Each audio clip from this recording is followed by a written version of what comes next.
जय श्री राम बच्चों। आज हम इस वीडियो में क्लास 10 के अध्याय 5 समांतर श्रेणी के बारे में पढ़ेंगे बच्चों। ठीक है। आज हमारी वीडियो काफ़ी दिनों के बाद आ रही है। थोड़ी समस्या की वजह से हमारी वीडियो थोड़ी ठप हो गई थी एक हफ्ता के लिए, तो आज हमने फिर से वीडियो बनाना शुरू किया। देखते हैं कहाँ तक पहुँचते हैं। तो सबसे पहले हम लोग जानेंगे कि समांतर श्रेणी होता क्या है, इसका मतलब क्या है। समांतर श्रेणी, इसका मतलब होता है समान अंतर वाली क्रम से बनी हुई श्रेणी, ये होता है। इसका अगर हम लोग परिभाषा समझे तो समांतर का मतलब समान प्लस अंतर श्रेणी, समान अंतर वाली क्रम से बनी हुई श्रेणी। इसको शॉर्ट में हम लोग एपी लिखेंगे। एपी का मतलब होता है अर्थमेटिक। अब बार बार हम समांतर श्रेणी नहीं लिख सकते, इसलिए इसी समांतर श्रेणी को एपी से हम बार बार डिनोट करेंगे। तो इसको कैसे बनाया गया है? बनाया पहले गया है कि मान लेते हैं कि पहली संख्या ए होता है तो अगली संख्या में ए प्लस डी कर देता है। अगली संख्या में डी को क्रम से देखो बढ़ा रहा है, ध्यान से देखते जाइए, बस क्रम से बढ़ाया है। अगर आप ऐसे बढ़ाते जाएंगे तो लास्ट में लिखा जाता है कि डी के आगे में से एक कम रहेगा। ऐसा क्यों? क्योंकि डी यहाँ से शुरू हो रहा है। इसमें हम लिख सकते हैं यहाँ पे जो डी होता है वो 0 होता है, इस तरीके से। यहाँ 1 होता है, 0 1 2 3 4 5 6 ऐसे करते करते लास्ट टर्म तक। लेकिन 0 लिखा नहीं जाता क्योंकि 0 का कोई मतलब नहीं है, इसलिए डी जब एक टर्म आगे से शुरू होता है इसलिए लास्ट वाले में डी जो होता है एक टर्म कम होता है। ए पूरी तरह से हो जाता है। अब इसमें ए और डी है क्या? आप कभी भी इसमें अंतर अगर करोगे, समान अंतर, मतलब अंतर कैसे करोगे? पहले में से दूसरे नहीं घटाओ, क्योंकि ये बढ़ने वाली श्रेणी होती है। देख लो ना, यहाँ पे 0, यहाँ 1 2 3 है, तो मतलब ये पहले छोटा होगा बाद में बड़ा होगा। तो यानी कि ऐसे होता है। तो आपको आगे में से पीछे को घटा के चेक करना होता है कि इनके बीच का समान अंतर है कि नहीं। चलिए हम आपको अंतर दिखाते हैं कि समान अंतर होता है कि नहीं। समान अंतर, चलिए तो पहले दूसरा लिख दिए, ए प्लस 1d माइनस ए प्लस 0d। तो ए प्लस 1d माइनस ए माइनस 0d, तो ए से कट जाएगा, 1 में से 0 घटाएंगे तो 1 बचेगा, 1d आया। अगला दूसरे में से घटाते हैं, ए प्लस 2d में से ए प्लस 1d घटाएंगे, ब्रैकेट खोलेंगे तो ए प्लस 2d में से माइनस करेंगे तो माइनस 1d, ए से कट जाएगा, 2 में से 1 घटेगा तभी 1d आएगा। दिख रहा है ना? ऐसे ही आप बार बार हल करते जाओगे तो आपको ये अंतर बराबर मिलते चले जाएंगे। तो इस श्रेणी आपका जो है एपी यानी समांतर श्रेणी इस तरीके से बनाया गया है। इसमें ए क्या है? ए को बोला जाता है जो प्रथम पद होता है, इसको प्रथम पद बोलते हैं। जो श्रेणी का सबसे पहला तो 0 नहीं लिखा जाता, आप याद रख सकते हो, 0 लिख सकते हैं, नहीं तो नहीं। पहला जो ए होता है उसको प्रथम पद बोलते हैं। डी जो होता है इसको बोला जाता है सार्व अंतर। सार्व का मतलब कि जो दोनों सभी जगह एक ही जैसा व्यापक हो, सभी के बीच का अंतर सार्व होना चाहिए, एक होना चाहिए। यन जो होता है इसमें पदों की संख्या होती है। यन जो होता है उस श्रेणी के पदों की संख्या बताता है बच्चों। ठीक है। और ये तीनों चीज़ इस श्रेणी में विख्यात है। और जो लास्ट को होता है उसको बोला जाता है एनवां पद, या फिर एन से प्रदर्शित करते हैं, या फिर टीएन से प्रदर्शित करते हैं, या तो यल से प्रदर्शित करते हैं, या तो एक और नाम लिखते हैं अंतिम पद के नाम से भी जाना जाता है, जिसको हम लोग लिखते हैं ए प्लस एन माइनस 1d। इन सभी में से आप किसी का भी प्रयोग कर सकते हो। इनमें से आप किसी का भी प्रयोग करोगे, फार्मूला एक ही आपका होगा, ए प्लस एन माइनस 1d होगा बच्चों। ठीक है। इस तरीके से आप इसको याद कर सकते हो। ध्यान ये रखना है, ये आपका प्रथम पद होता है यानी कि A1 होता है, ये आपका A2 दूसरा पद होता है, ये आपका A3 तीसरा पद होता है, ये आपका A4 चौथा पद होता है। जिस पद को आपको डिनोट करना है ए लिखकर उसी के नीचे लिख दीजिए।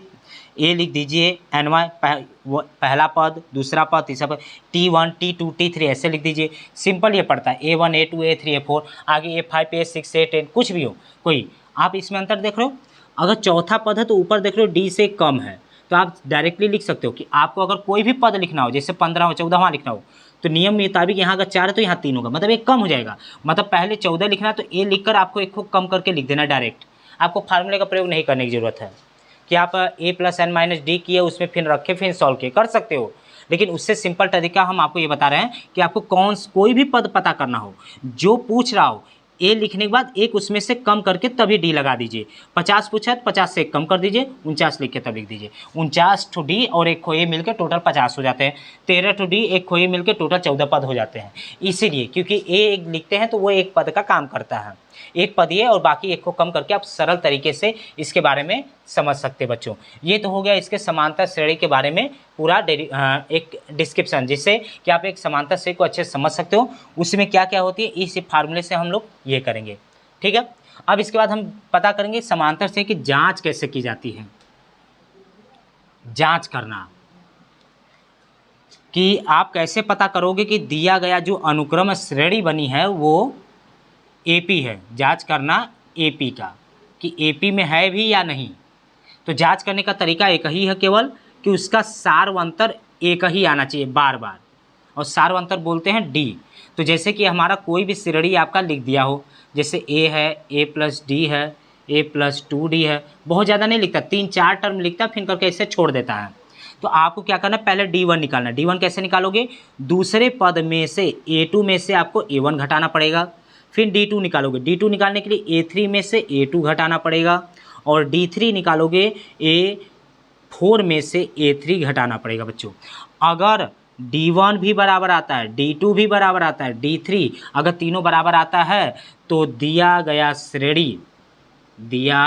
गया जो श्रेणी है AP में है, मतलब वो समांतर श्रेणी में होगा। यदि इसमें से कोई भी कट गया, दो बराबर आ गए, दो बराबर आते हैं, एक भी अगर इसमें से कटिंग हुआ, चाहे ये कट जाए चाहे ये कट जाए, दोनों कटा हो, एक कटा हो इधर वाला चाहे इधर, कोई कटा रहेगा, तो कह सकते हैं कि दिया गया श्रेणी AP में नहीं है बच्चों। वो AP में नहीं होगा तब अगर एक भी इसमें से कट गया, तब बराबर आपका आना चाहिए। आप कहेंगे sir A2 A1 A3 A4 ये सब है कहाँ, ये आपका यहाँ है, हमने भी यहाँ लिखा है ना। जो पहला होता है वो A1 होता है, पहला A1, उसके जस्ट बाद वाला A2 होता है, उसके बाद वाला A3 होता है, उसके बाद वाला A4। आप लाइन से लिख लो। अब उसके बाद D1 के लिए दूसरे में से पहले घटाओ, D2 के लिए तीसरे में से दूसरे घटाओ, और D3 के लिए चौथे में से तीसरा घटाओ। तीनों घटाने के बाद अगर एक जैसा मान आया, नंबर भी एक जैसा होना चाहिए, चिन्ह भी एक जैसा होना चाहिए। अगर सब एक जैसा आता है, तीनों बराबर आते हैं, तो दिया गया श्रेणी AP में होगा, ये जांच हो जाएगा। यदि अगर दोनों में से कोई भी एक कट जाए, इधर वाला कटे चाहे इधर वाला कटे, या दोनों अगर बराबर नहीं आया, तो बराबर न आने पे दिया गया श्रेणी AP में बच्चों नहीं है। इस चीज़ का आपको अच्छे से याद रखना है, क्योंकि अगर पहले प्रश्न में अगर AP में नहीं लिखा है तो पहले आपको जांच करनी पड़ेगी कि वो AP में है कि नहीं, क्योंकि AP में होने के बाद ही हम आगे बढ़ेंगे। अगर AP में नहीं है तो आगे बढ़ा नहीं जाता, क्योंकि रास्ता आगे बना है तभी उस पर आगे हम लोग चल सकते हैं। लेकिन अगर आगे खाई हैं तो कोई भी व्यक्ति आगे चल नहीं सकता। उसी प्रकार ये होता है कि अगर आगे आपका बना होगा यानी AP में होगा तो आगे बढ़ेंगे, अगर AP में नहीं होगा तो आगे नहीं बढ़ेंगे। इस चीज़ का आपको ध्यान रखना है। ये आपके समांतर श्रेणी की पूरी कुंडली है। इस कुंडली को अगर एक बार दो बार अच्छे से 2 बार वीडियो देख लेंगे तो आपको ये चीज़ें अच्छे से आ जाएगा बच्चों, ठीक है। उसके बाद इसकी जो अभ्यास प्रश्न है कक्षा 10 की, जो कि हमारा 5 पॉइंट होगा, 1 होगा, उसको हम क्या करेंगे, कल शुरुआत करेंगे। आपको थोड़े थोड़े क्वेश्चन डेली के डेली हम बताते रहेंगे, जिससे आपका बोर्ड का तैयारी भी हो जाएगा। और लास्ट टर्म में अक्टूबर नवंबर में हम आपको एक मॉडल पेपर भी तैयार करवाएंगे, मॉडल पेपर आपको देंगे भी, अनसॉल्व्ड भी प्रिपरेशन कराएंगे। और जो इम्पॉर्टेंट क्वेश्चन होगा लास्ट वीक में यानी दिसंबर में, इम्पॉर्टेंट जो बोर्ड के रिलेटेड से इम्पॉर्टेंट होंगे कि जो पेपर में वही आएंगे, हम आपको वो भी इसी वीडियो के माध्यम से आपको बताएंगे, जिससे कि आप क्या कर सकते हैं, अपनी तैयारी बहुत अच्छे से कर सकते हैं। मेरा उद्देश्य आपका ईजी टीचिंग कराना है। ईजी का मतलब सरल भाषा में आपको सिखाना है, किताब से नहीं, क्योंकि किताब का मतलब होता है वो लिख देता है, कोई भी सवाल को डायरेक्ट लिख के करता है। हम डायरेक्ट वाली चीज़ नहीं करते, हम आपको एक लिखने का ढंग देते हैं, ढंग कि आपको इसको लिखा कर, जैसे आप कपड़े को प्रेस करके बहुत अच्छे तरीके से पहनते हो, जिससे स्मार्ट लगते हो, वैसे ही मैथ को भी लिख कर स्मार्ट बनाया जाता है। लेकिन आप लोग कभी सीखते नहीं हो, आप लोग केवल सॉल्व करते हो, जैसे जहाँ मन करता है गुणा कर देते हो, जब मन करता है जोड़ देते हो, करके हल कर देते हो, आप आंसर ला देते हो। लेकिन आंसर से यहाँ लेना देना नहीं है, आंसर का कोई मतलब नहीं है। हम आपको एक शॉर्ट वीडियो भी बनाएंगे, शॉर्ट वीडियो में देख सकते हैं कि हम कुछ उसमें ट्रिकी चीज़ आपसे पूछेंगे, कुछ सवाल पूछेंगे, आप इस चीज़ पे गौर करिएगा, ठीक है। आज के लिए हमारी इस वीडियो में इतना ही, धन्यवाद।